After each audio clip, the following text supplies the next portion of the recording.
there's a sense where it's an acknowledgement of his position as Son of God, and in his position as seated at the right hand of the Father, from which he is there to disciple us. When we take his yoke on us, we learn from him, because he's gentle and humble in heart. And we're not coming under any sort of negative influence of slavery or anything. We're acknowledging his position and our position in relation to that.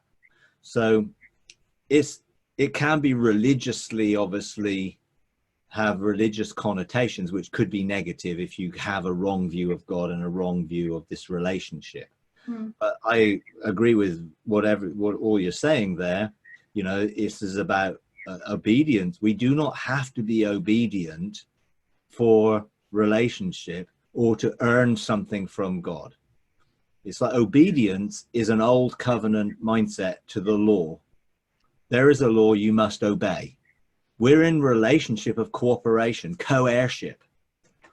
That's different. God does not want me to be obedient to a law that he is prescribing. He wants me to be in relationship with him, so that, as you say, my desire is to cooperate together in this relationship to outwork something positive, rather than a duty or obligation, which if I don't fulfill, there will be a negativity about how I feel about myself. Trust and surrender are part of getting to know God better, in that the more we know of him, the easier it is to trust in him.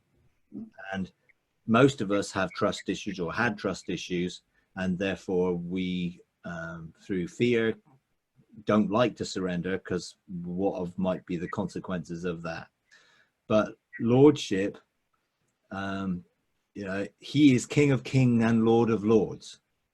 So if I acknowledge his lordship, his kingship, that enables me to be like him, functioning in lordship and kingship. So it's a relational thing that enables me to outwork my sonship in relation to the Father, like Jesus was in the relation to the Father. He only did what he saw the Father doing. Now, that is not a set of instructions. That, for me, is how you're describing. If I'm close to him, I know his heart, and the desires of my heart align with his heart, which is like him writing his desires on my heart, rather than a law which I have to do or else. So do we have free will choice? Yes, but we're influenced by something. You know, it's not neutral. You know, essentially there is an influence which comes through the world we live in, or it comes through our relationship with God and Father, therefore sonship. So there's going to be an influence, and you're right, we do get to choose.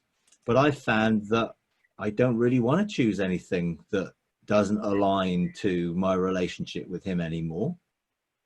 If I make a wrong choice out of lack of wisdom, then I learn from it, as you say.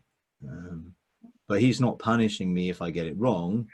He wants to correct me and train me and disciple me to get it to be more like him in my decisions, my thinking, my actions, and everything else. But very much keeping our identity as sons. He's made us unique. He hasn't made us to be clones. We're all uniquely, wonderfully made. And therefore, we have an individual personality and redemptive gift pattern and everything like that to help us just be. You know, so that's important to know. It isn't, there isn't just one right way of doing things that we have to find, or else that will keep us under bondage. We have multiple ways of outworking his heart, and we get to choose which we would like to do. And that's all good.